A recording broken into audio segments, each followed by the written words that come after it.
I maturandi hanno affrontato il colloquio orale con la discussione di una tesina assegnata dal consiglio di classe. Codacons lancia diffida collettiva fino a 10.000 euro per gli under 60 che hanno fatto AstraZeneca. La Sicilia e la regione col maggiore incremento di contagi. L'assessore alla sanità Razza torna all'ARS, variante Delta sulle navi, quarantena dei migranti. 8 rinvii a giudizio per gli imputati del processo sulla faida Favara-Liegi, tutti scelgono il rito abbreviato. Duro attacco di Forza Italia al sindaco di Agrigento, la giunta fa cerchio attorno al primo cittadino ed invita l'assessore azzurro e il presidente del consiglio comunale a lasciare la poltrona.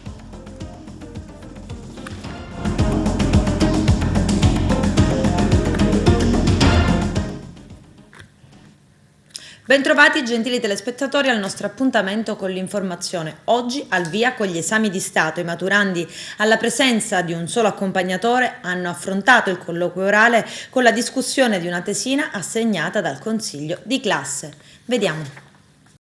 Sono 49.902 gli studenti che oggi dalle 8:30 di stamani in Sicilia hanno iniziato ufficialmente gli esami di maturità. Ammesso il 95% dei candidati. Per il secondo anno consecutivo, a causa della pandemia, sosterranno solo la prova orale. Sarà necessario mantenere 2 metri di distanza fra candidato e commissione, si dovrà obbligatoriamente indossare la mascherina e si potrà avere un solo accompagnatore. La discussione sull'esame partirà dall'elaborato scritto presentato dai maturanti entro il 31 maggio scorso. Un lavoro sul percorso svolto che riguarda le discipline caratterizzanti l'indirizzo di studio. Le commissioni sono presiedute da un preside esterno e sono composti da 6 commissari interni. Tra le novità dell'esame di quest'anno c'è il cosiddetto curriculum dello studente, un documento che rappresenta un po' la fotografia del percorso formativo di ogni studente, con tutte le informazioni sulle sue attività scolastiche ed extrascolastiche, che verrà allegato al certificato di diploma senza però influire sul voto finale. Il numero degli studenti che sosterranno il colloquio non può essere superiore a 5 al giorno. L'ordine di convocazione avviene secondo la lettera alfabetica stabilita in base al sorteggio delle singole commissioni. Diverso, si ricalca per grandi linee quello già che anche l'anno scorso, vi ricorderete, ci fu questo problema del Covid, per cui ricalca già quella metodologia, cioè di fare un colloquio solo orale, solo che il colloquio orale quest'anno, come dire, è un po' finalizzato, si parte da un elaborato dello studente, poi si va su un argomento di italiano che già il consiglio di classe ha stabilito e individuato, dopodiché si va ad una domanda che fa la commissione in maniera tale che l'alunno possa fare collegamenti anche multidisciplinari, dopodiché si va a cosiddetta alternanza scuola-lavoro, quindi ci raccontano questa esperienza e in tutto questo trasversalmente cerchiamo di collegare quello che è l'educazione civica, che proprio viene definita come disciplina multidisciplinare.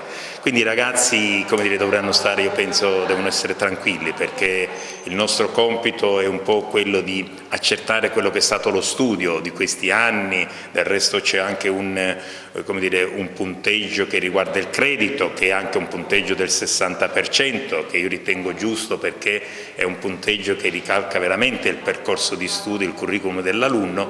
Quindi noi siamo qui, come dire, molto disponibili a mettere in serenità i ragazzi che dovranno esprimere e dirci quello che un po' in questo percorso è stato questo percorso di scuola, che sono, non dimentichiamolo, sono complessivamente 13 anni, seppur questo riguarda gli ultimi 5 anni. E dopodiché da qui capire anche se qualche ragazzo vuole proseguire, come io penso sia giusto, perché l'apprendere, il sapere, la cultura è fondamentale, perché più le persone sappiamo, più apprendiamo, più aumenta il grado di libertà di una persona, perché più si sa, meno si dipende dagli altri. Quando tu dipendi meno dagli altri vuol dire che sei più autonomo e quindi aumenti e accresci sicuramente il grado di libertà. Come si sta svolgendo l'esame, che quest'anno chiaramente è diverso, anche il vostro ruolo di docente qual è?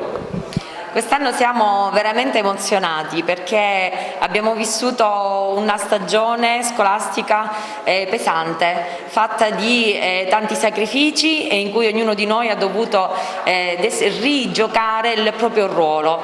I ragazzi sono provati, emozionati, e questo ha permesso anche loro di affrontare questo esame in una maniera energica, con forza, perché quest'anno si deve concludere in bellezza e questo è l'impegno che tutti noi docenti e gli studenti abbiamo messo per poter superare le difficoltà e far sì che loro finalmente arrivino alla conquista del diploma e quindi prendano il volo per la loro vita.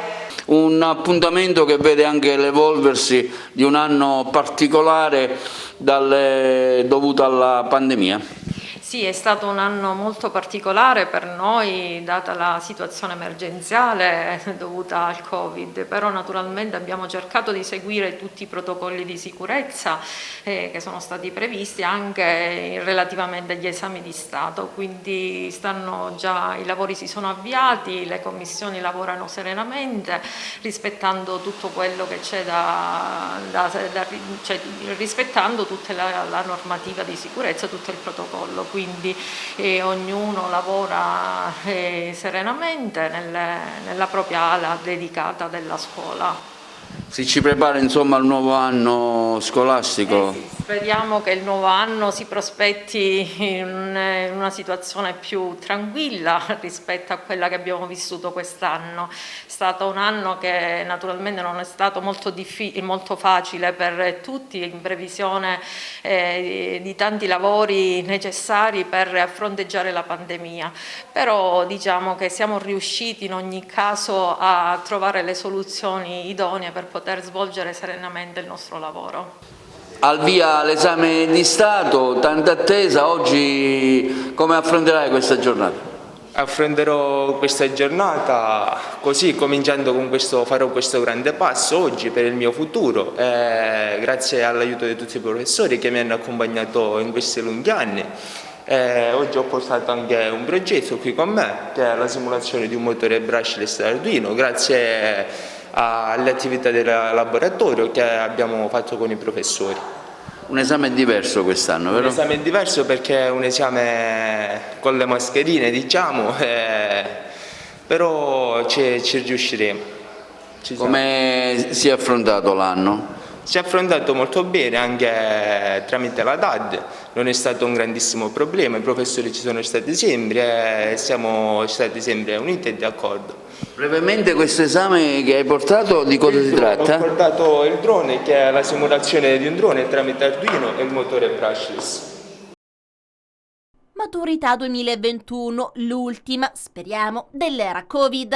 Alle 8:30 i primi candidati hanno preso a sostenere la loro prova orale in presenza. Sono circa 540.000 quest'anno i ragazzi che sostengono l'esame di Stato, di cui circa 522 interni e quasi 18.000 esterni. Le commissioni sono in tutto 13.349 per un totale di 26.547 classi coinvolte.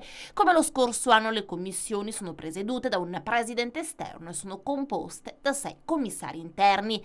I ragazzi hanno scelto di sviluppare nell'elaborato le tematiche svolte in questo anno, così il ministro dell'istruzione Patrizio Bianchi. Si tratta di una tesi da discutere, il fatto che devi imparare a scrivere una cosa per un mese, dibatterla, affrontarla, trovo sia entusiasmante e ancora ammesso. Ho trovato i ragazzi entusiasti, non vogliono essere trattati di serie B, hanno affrontato una prova durissima, hanno tenuto e stanno mostrando grande maturità, se ne ricorderanno in modo positivo. Il colloquio orale è parte della discussione di un elaborato il cui argomento è stato assegnato a ciascuno studente dei consigli di classe. Il colloquio prosegue poi con la discussione di un testo già oggetto di studio nell'ambito dell'insegnamento di lingua e letteratura italiana, con l'analisi di materiali predisposti dalla commissione, con trattazione di nodi concettuali caratterizzanti le diverse discipline, spazio anche per l'esposizione dell'esperienza svolta nei percorsi per le competenze trasversali e l'orientamento. La durata indicativa del colloquio è di un'ora. Il credito scolastico verrà poi attribuito fino a un massimo di 60 punti, di cui fino a 18 per la classe terza, fino a 20 per la classe quarta e fino a 22 per la classe quinta. Con l'orale verranno assegnati fino a 40 punti. La valutazione finale sarà espressa in centesimi e sarà possibile ottenere la lode. conclude. I colloqui terranno infine conto delle informazioni contenute nel curriculum dello studente, che comprende il percorso scolastico, ma anche le attività effettuate in altri ambiti come sport, volontariato e attività culturali.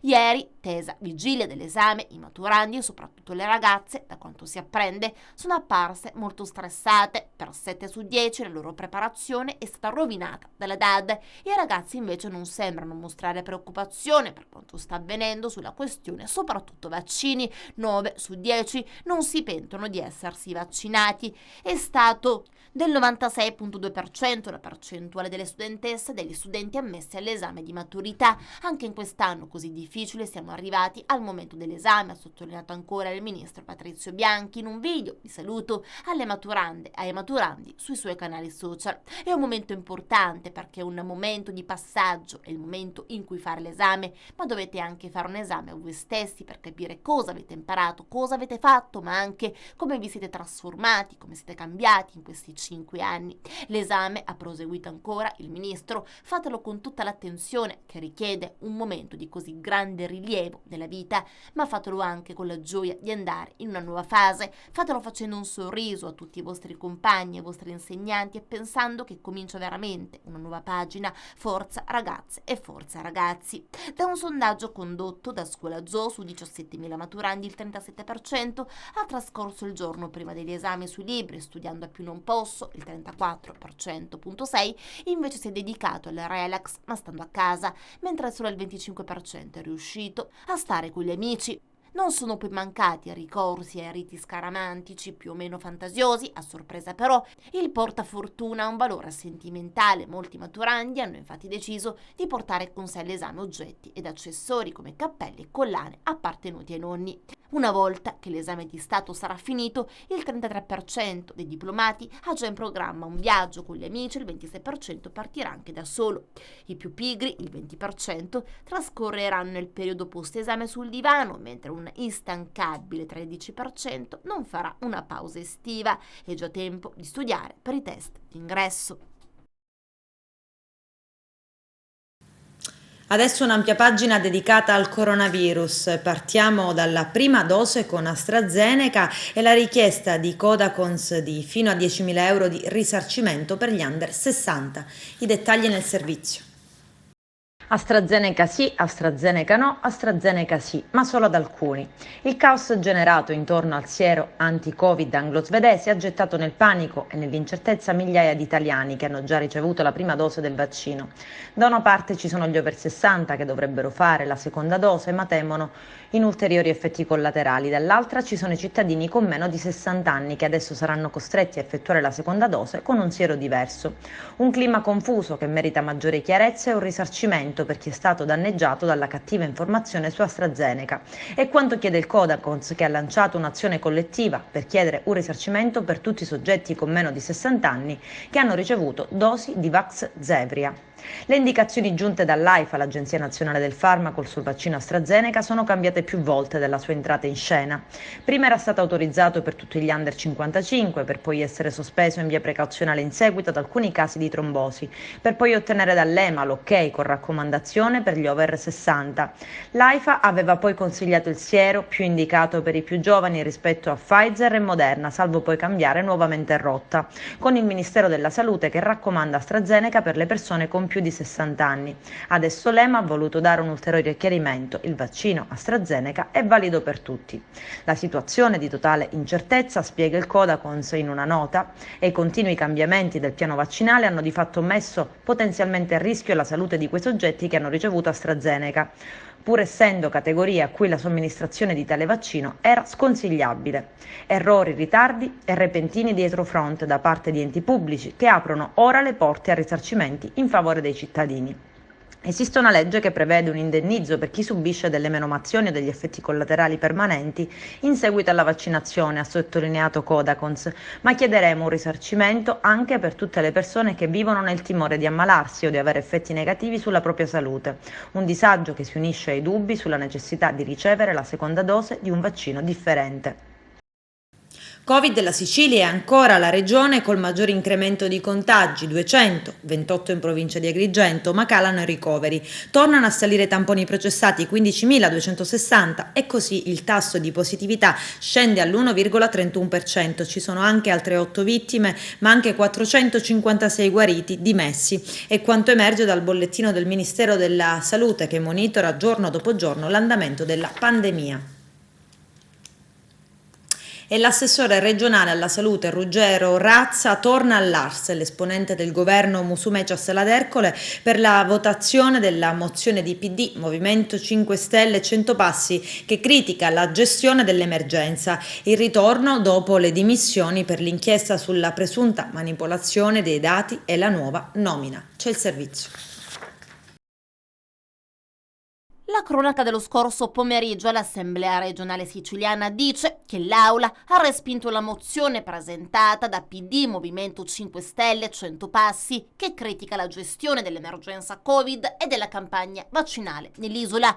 C'è però altro dietro il pomeriggio teso che ha vissuto Saladercole, c'è il ritorno infatti tra gli scranni di Ruggero Razza nel ruolo di assessore alla sanità. L'avvocato catanese, lo ricordiamo, si era dimesso dopo aver ricevuto un avviso di garanzia per l'inchiesta nata sulla presunta manipolazione dei dati Covid e sui morti spalmati, ma poi all'inizio di giugno il governatore Nello Musumeci lo ha nuovamente nominato perché le indagini e le responsabilità politiche devono essere separate. Razza nel pomeriggio ha risposto alle critiche mosse dalle opposizioni senza sottrarsi anche a un commento sulla sua vicenda. Ho apprezzato molto nei giorni scorsi, ha detto Razza, tutti gli interventi che ci sono stati da parte di tutte le forze politiche, sia quelli di segno positivo che quelli di segno fortemente negativo. Li ho letti in maniera rispettosa della persona, pur nella critica alle attività svolte. La credibilità delle nostre istituzioni è molto chiara alle autorità nazionali competenti. Il mio compito è quello di lavorare con impegno anche maggiore, facendo tesoro di alcuni errori. Razza ha illustrato il percorso che ha davanti a sé la Sicilia, ha difeso le scelte fatte. Il sistema sanitario, ha ribadito, ha dimostrato di essere all'altezza di sfide importanti, a prescindere da chi pro tempore ha la responsabilità di governo e da chi guida un ramo di amministrazione. Il sistema della sanità cammina sulle gambe di migliaia di professionisti che hanno dimostrato di non essere secondi a nessuno in altre regioni italiane e non solo. I nosocomi siciliani stanno lentamente tornando alla normalità, ammette ancora Razza, con la riconversione dei posti da Covid a non Covid. Pur con tutte le criticità registrate in Sicilia, sono stati somministrati più di 3 milioni di vaccini e la quinta in Italia. I numeri sono ufficializzati da Razza, per il quale c'è bisogno di una grande strategia di comunicazione coinvolgendo i professionisti del mondo sanitario. Ci sono però categorie su cui si deve ancora lavorare. Razza ritiene si debba fare un'importante opera di sensibilizzazione perché quel dato di ritardo della vaccinazione di alcune classi d'età a molti mesi dall'avvio della campagna vaccinale, con una presenza capillare di hub, con iniziative di promozione, con l'attività svolta dai medici di medicina generale, può voler dire non che sia mancata la capacità di raggiungere tutti questi cittadini e anziani, ma che c'è stata una radicata consapevolezza di alcuni di loro di non volersi sottoporre alla vaccinazione. Non serve una legge che obbliga a far fare il vaccino, ma serve la condivisione e la capacità di convincere chi rifiuta a vaccinarsi, e che è importante farlo adesso per evitare di trovarci in una situazione analoga a quella di alcuni mesi fa con i fragili più esposti. Riguardo AstraZeneca, la Sicilia, come già annunciato, procederà con la somministrazione di un vaccino diverso per gli under 60 che hanno avuto come prima dose proprio AstraZeneca. La Sicilia, ricordato ancora, si è sempre tenuta in linea con tutte le indicazioni del Comitato Tecnico Scientifico Nazionale, tanto sull'individuazione delle classi d'età per la somministrazione dei vaccini che sull'individuazione delle patologie. Così è stato anche per gli Open Day, che rispondono a specifica autorizzazione del Comitato Tecnico Scientifico. Non c'è stata nessuna estemporaneità per smaltire vaccini. Razza ha preso la parola solo dopo aver incassato una lunga serie di accuse rivolte anche al governatore Musumeci da parte delle opposizioni. Il pentastellato Francesco Cappello non ha usato mezzi termini, così Si apprende da Palermo Today. Musumeci non ha avuto il coraggio né di rendicontare quello che stava avvenendo nella sanità né di assumersi le proprie responsabilità. Oggi qui in aula abbiamo il redivivo Razza, a cui non sappiamo cosa riferire. Poi la stoccata. Grazie a lei, assessore, siamo passati come una regione canaglia. Trovarlo di nuovo al suo posto è una cosa indecente. Al Palazzo di Giustizia di Agrigento non è risultato positivo al Covid solo un dipendente cancelliere, ma anche altre 4 persone fra procura, ufficio GIP GUP e 2 all'ufficio di sorveglianza. Il presidente del Tribunale, Pietro Falcone, ha dunque disposto la chiusura del Palazzo di Giustizia fino al 26 giugno. Nel frattempo l'azienda sanitaria è impegnata a sottoporre a tampone tutto il personale. Per i contatti stretti è stata disposta la quarantena. Individuata la variante Delta del Covid-19 su 10 migranti provenienti dal Bangladesh che erano sbarcati a Lampedusa tra il 26 e il 27 maggio. Si tratta di persone che appena giunte sull'isola sono state poste in isolamento sulla nave quarantena senza che abbiano mai avuto alcun contatto con i residenti. La variante è stata sequenziata dal laboratorio di riferimento regionale del Policlinico di Palermo guidato da Fabio Tramuto. Non c'è alcun allarme, spiega il professore Tramuto, perché la variante è circoscritta a una comunità ristretta di persone che si trovano in isolamento e non hanno mai avuto contatti con nessuno. Non ci risulta al momento casi di popolazione residente. Nei mesi scorsi sui migranti in arrivo a Lampedusa avevamo già sequenziato le varianti nigeriana, sudafricana ed inglese. E stamane al laboratorio del Policlinico sono arrivati altri 20 campioni di un'altra nave quarantena. Per gli esiti bisognerà aspettare almeno 2 settimane. In Inghilterra la variante Delta, detta anche ex indiana, è diventata prevalente nella popolazione e sta mettendo a rischio le riaperture già in fase molto avviata.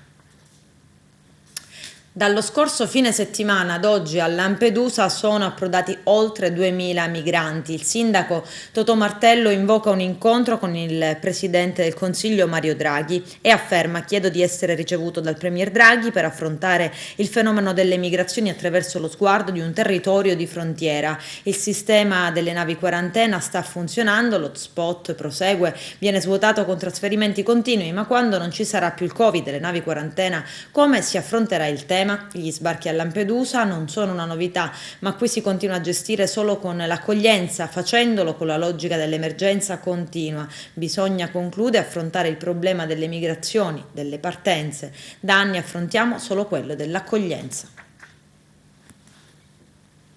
Faida, Favara, Liegi. Tutti gli imputati scelgono il rito abbreviato. C'è il servizio. Prima udienza preliminare nell'ambito della richiesta di rinvio a giudizio avanzata dalla Direzione Distrettuale Antimafia di Palermo a carico di 8 imputati coinvolti nell'inchiesta Mosaico. Il blitz della squadra mobile di Agrigento, guidata dal vicequestore aggiunto Giovanni Minardi, che lo scorso settembre fece luce sull'ormai nota Faida Favara Liegi. Tutti gli imputati hanno chiesto di essere giudicati con il rito abbreviato. La richiesta di rinvio a giudizio è stata firmata dai PM Claudio Camilleri, Calogero Ferrara, Alessia Sinatra e Gianluca De Leo.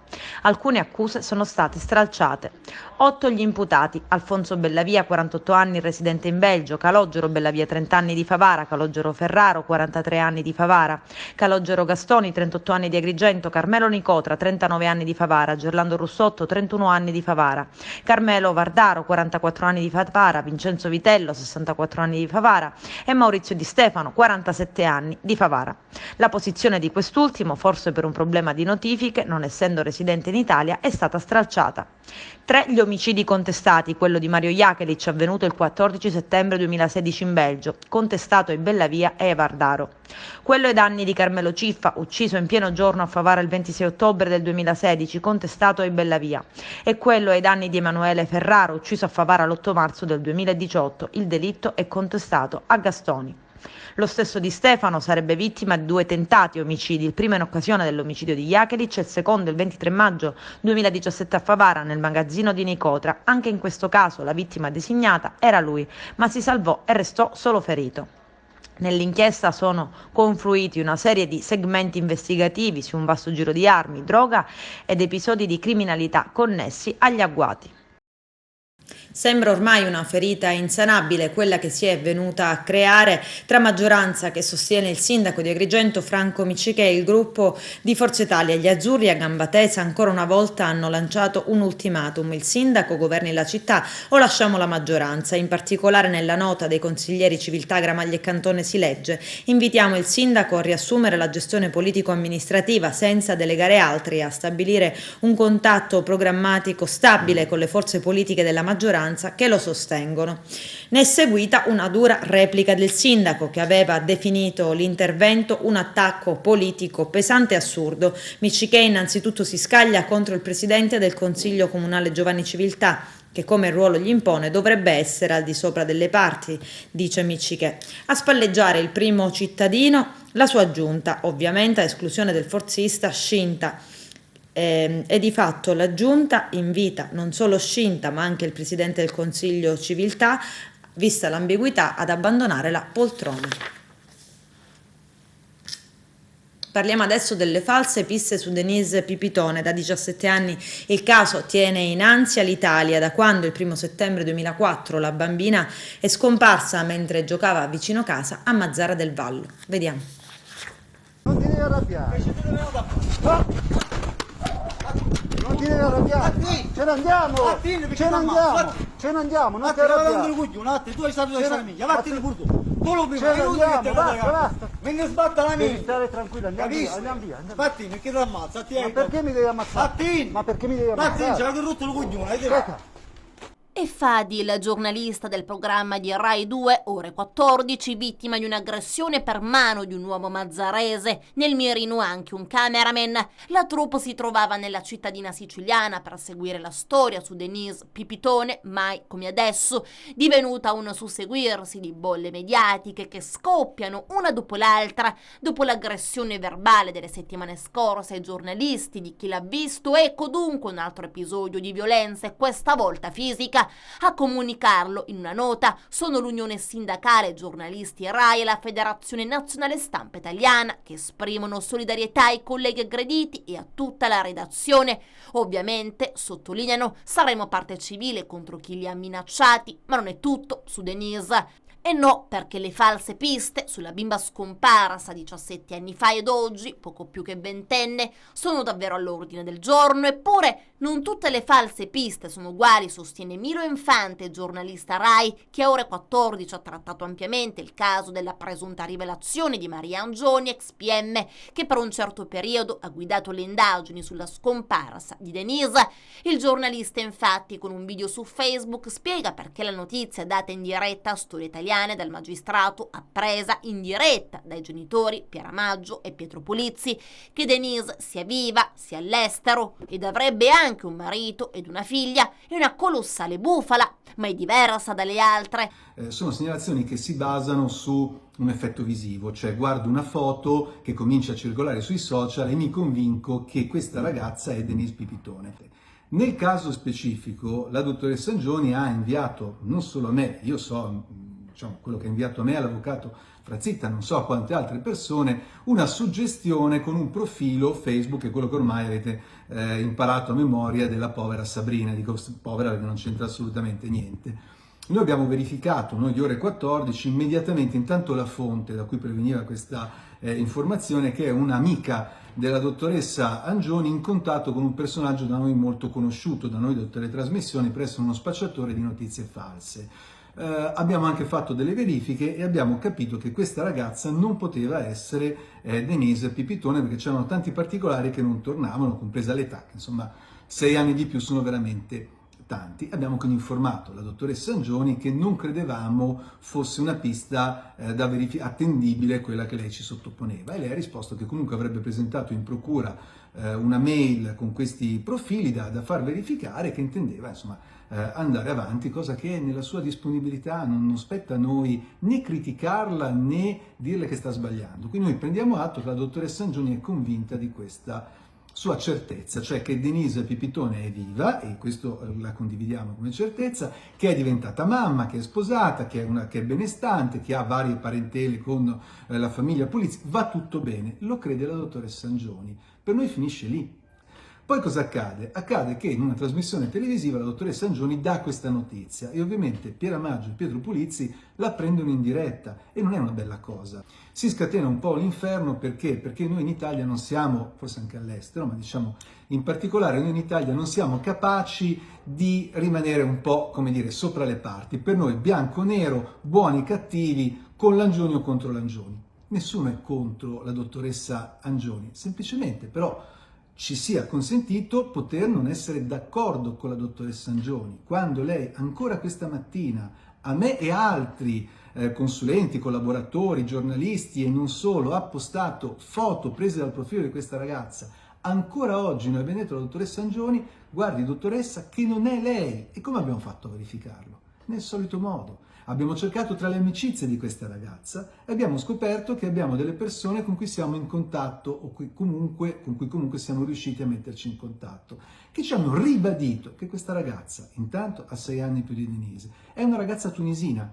Mamma e papà sono tunisini, ha un colore di carnagione che è scuro, molto più scuro di Piero Pulizzi e di mamma Piera Maggio, che ha vissuto per tanti anni a Mazara del Vallo, che ha avuto la sua bambina a Mazara del Vallo e che abitava a poche centinaia di metri dalla casa di Piera Maggio. Questa è la verità, ma non è la verità mia è una verità oggettiva. Adesso anche basta. Comprensibile la voglia di tutti di arrivare a un lieto fine, però non bisogna esagerare. Qui ci si dimentica che i primi interessati a voler ritrovare Denise sono i genitori e lo sfogo di Piera Maggio attraverso i social davanti all'ennesima segnalazione senza fondamento. Adesso c'è la pubblicità, a tra poco, vi aspetto. Il giudice per le indagini preliminari del Tribunale di Palermo, Claudia Rosini, ha revocato la misura degli arresti domiciliari all'ingegnere di Canicattì Vincenzo Licalzi, 46 anni, indagato nell'ambito dell'inchiesta Sorella Sanità per corruzione aggravata. Licalzi in particolare è ritenuto dalla procura palermitana il braccio destro del faccendiere Salvatore Manganaro di Canicattì, presunto artefice di un complesso intreccio di tangenti legate agli appalti nella sanità. Oltre 3 kg di hashish sono stati individuati e sequestrati dai finanzieri del comando provinciale di Messina. Le Fiamme Gialle hanno anche arrestato il corriere, che stava trasportando la sostanza all'interno di uno zainetto.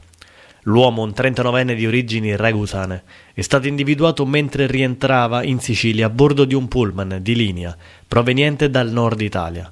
L'operazione è stata conclusa con l'ausilio delle unità cinofile. Nel corso dei controlli effettuati al terminal bus, i finanzieri venivano attratti dall'atteggiamento sospetto del 39enne. Il formidabile fiuto dei cani antidroga ha permesso di individuare il carico di sostanza stupefacente di oltre 3 kg di hashish, la cui vendita al dettaglio avrebbe potuto fruttare guadagni per oltre 30.000 euro. La sostanza era sigillata in ben 60 involucri, avvolti in numerosi strati di cellophane e sigillati con nastro da imballaggio, nel tentativo di sfuggire al raffinato fiuto dei preziosi cani antidroga. Il quarantenne è stato tratto in arresto in flagranza di reato per traffico di sostanze stupefacenti e sottoposto a custodia cautelare in carcere in attesa di giudizio. L'attività effettuata dimostra ancora una volta la centralità della città di Messina quale porta d'ingresso dello stupefacente in Sicilia, nonché punto strategico per il transito e lo smercio di ingenti partite di stupefacenti, primaria fonte di finanziamento della locale criminalità organizzata. Per tali ragioni l'attenzione della Procura della Repubblica di Messina e delle Fiamme Gialle Pelloritane è altissima rispetto ad un fenomeno criminale di così grave impatto sociale e sintomatico, peraltro, dell'esistenza di agguerrite e strutturate organizzazioni criminali in grado di gestire quantitativi così rilevanti di droga.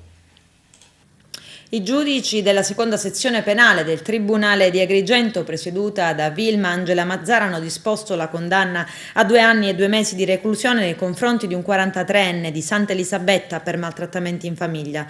L'uomo è stato invece scagionato dall'accusa di violenza sessuale ai danni dell'ex compagna. Le contestazioni riguardano almeno 2 episodi dal 2011 al 2017. Proprio in quest'ultimo anno si sarebbe registrato l'episodio più grave. L'uomo avrebbe tentato di strangolare la donna, che poi ha denunciato tutto dopo averla presa a morsi. A Licata il WWF ricorda Franco Galia, a 14 anni dalla sua scomparsa. È stato artefice di una miriade di battaglie, fra le quali l'istituzione della riserva naturale di Torre Salsa Siculiana. Arturo Cantella. Cerimonia del WWF a Licata in ricordo di Franco Galia, a 14 anni dalla sua scomparsa. Ad onorarne la memoria c'erano tanti amici che con la loro presenza hanno dato testimonianza di quanto affetto girava attorno a lui. Franco Galia era un attivista del WWF di Licata, artefice di una miriade di battaglie, tra le quali ha primeggiato quella relativa all'istituzione della riserva naturale di Torre Salsa Siculiana. Sulla riserva di Torre Salsa addirittura scrisse una tesi di laurea per la facoltà di architettura. A Licata si sono dati appuntamento gli amici in via Messico, dove un giardino è stato intitolato a lui, e di ciò si è fatto garante anche il sindaco Giuseppe Galante, intervenendo in una piccola cerimonia aperta da Don Salvatore Cardella, che ha avuto parole di conforto per gli amici, i parenti, elogiandone le virtù di chi trova la passione nelle opere del bene, che nel caso di Franco Galia prendono una dimensione planetaria. È mio dovere parlare di Franco Galia, che è stato un innovatore per quello che era il WWF.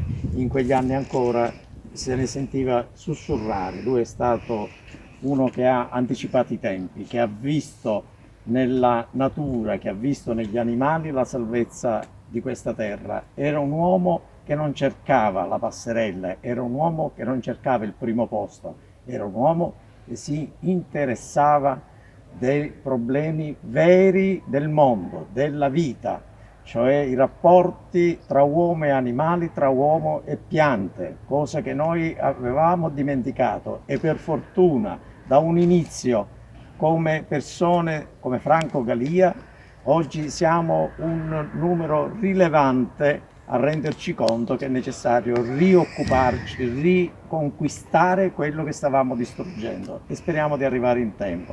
Franco è stato un premonitore, è stato colui che ha iniziato il tracciato che noi stiamo seguendo, e dobbiamo essere sempre di più.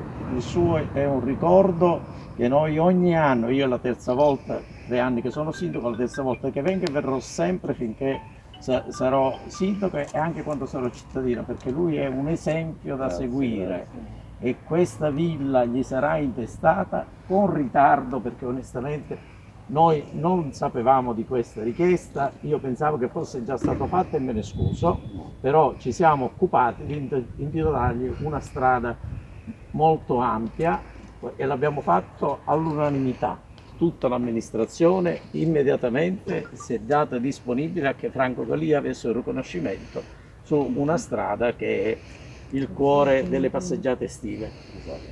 E anche questa, che è diventata una villa controllata bene da te, tenuta bene, tenuta anche dai cittadini, che ogni tanto noi cittadini siamo un tantino discoli, però pur tuttavia è una villa che ricorda, è un simbolo per tutti noi, e specialmente, visto che vedo qua la professoressa, deve essere un simbolo. Abbiamo contribuito pure noi con la scuola, e infatti proprio abbiamo contribuito con i suoi alunni il rispetto per la festa dell'albero. Abbiamo messo ogni alunno portava un suo alberello. Rispetto degli alberi, delle piante e degli animali, che sono esseri viventi, e non è il pulcino che ha bisogno della ricarica per terminare, come alcuni pensano purtroppo. E io ringrazio che c'è stato un uomo che si è speso per tutti noi, e noi abbiamo l'obbligo di rispettarlo, di onorarlo e di portare avanti il suo ricordo. Ed oggi 16 giugno la giornata mondiale delle tartarughe marine. Vediamo.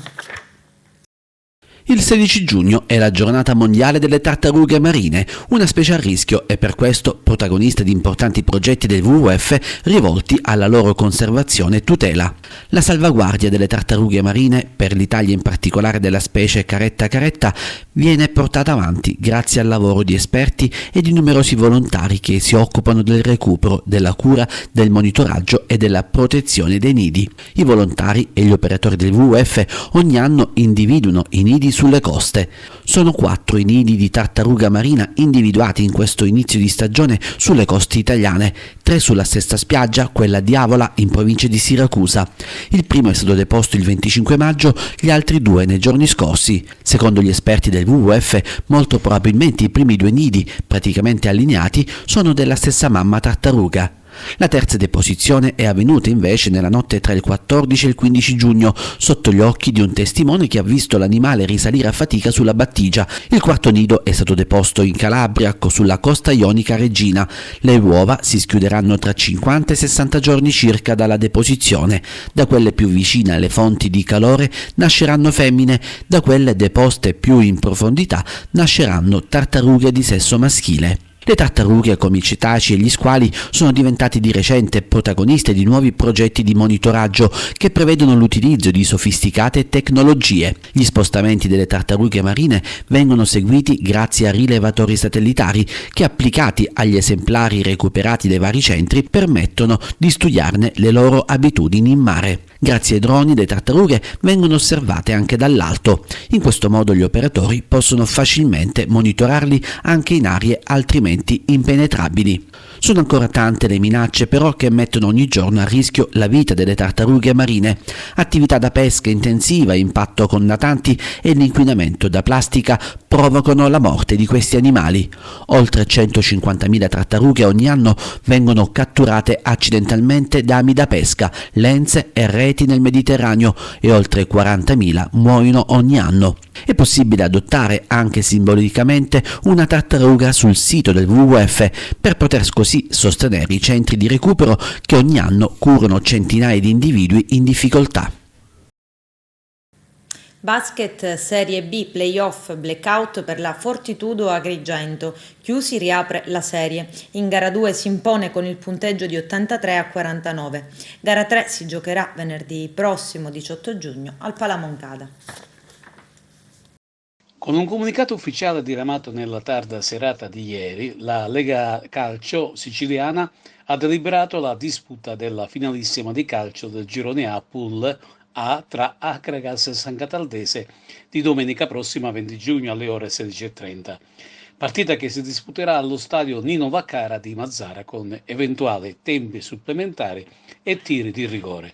Il costo del biglietto sarà di 10 euro e l'organizzazione dell'evento sarà a cura della società del Mazara.